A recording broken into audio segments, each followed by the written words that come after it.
బతుకమ్మ పండుగ పూట తెలంగాణ జాగృతి అధ్యక్షురాలు కల్వకుంట్ల కవిత భావోద్వేగానికి గురయ్యారు. సిద్దిపేట జిల్లా చింతమడకలో నిర్వహిస్తున్న ఎంగిలిపూల బతుకమ్మ సంబరాల్లో కవిత పాల్గొన్నారు. ఈ సందర్భంగా ఆమె మాట్లాడుతూ చంద్రుడి లాంటి కేసీఆర్ కు మచ్చ తెచ్చారు, తనను తన కుటుంబానికి దూరం చేశారు, సిద్దిపేట వారి జాగీరు అన్నట్లు ప్రవర్తిస్తున్నారు. ఇవాళ ఇక్కడికి వస్తుంటే కూడా వారి కేజీఎఫ్ లోకి వస్తున్నట్లు ఆంక్షలు పెట్టారు. సిద్దిపేట ఎవరి జాగీరు కాదు, ఇక్కడ ఎవరి ఆంక్షలు పనిచేయవు. నా కుటుంబానికి ఈ పరిస్థితులు తీసుకువచ్చిన ఎవరిని వదలను, ఒక్కొక్కరి భరతం పడతా.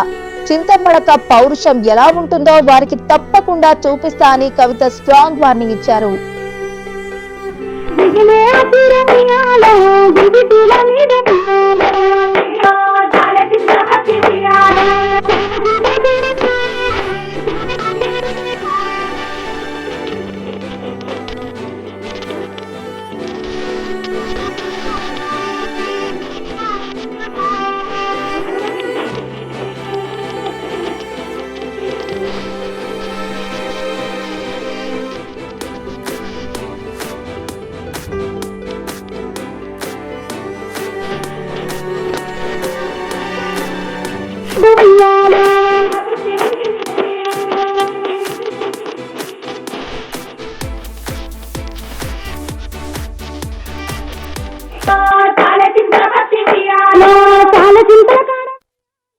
మీ అందరికీ తెలుసు, కొంచెం బాధ అవుతుంది. మీ ఇంటి ఆడబిడ్డను కాబట్టి మీరు అర్థం కూడా చేసుకుంటారని నేను అనుకుంటున్నా. పెళ్లి అయి అప్పగింతలు చెప్పి తల్లిదండ్రులు నిలిచిపెట్టిపోతేనే బాధ ఉంటుంది.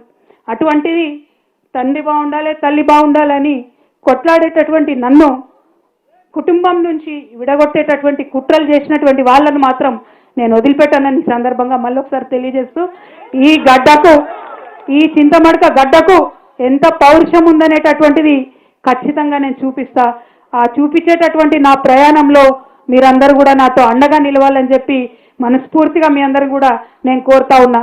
ఏ ఊరు కూడా ఎవరయ్యా జాగీర్ కాదు, కానీ అట్లా జాగీర్ లాగా చేస్తున్నటువంటి కొంతమంది ఉన్నారు. వాళ్ళ సంగతి కూడా, వాళ్ళ భర్తం కూడా ఫ్యూచర్లో పడతామని సందర్భంగా తెలియజేస్తూ